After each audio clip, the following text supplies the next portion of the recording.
Welcome back to the checkout guide. In this tutorial, I will tell you how to delete a product in your Shopify account. So if you are new to the channel, then don't forget to hit the subscribe button.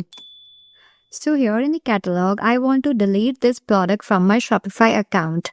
So now I will tell you how to delete this. Go to your Shopify account, click on product section. So here is that product. Click on that product and scroll down. There is an option of delete product. Click on that and then again click on delete product. Now we will check this product on our online store. Let's reload the site.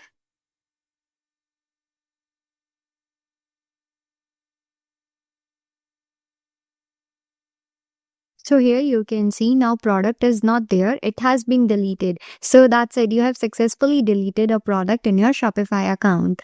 So if you like this video, then don't forget to like, share, comment and subscribe. Thanks for watching and happy selling.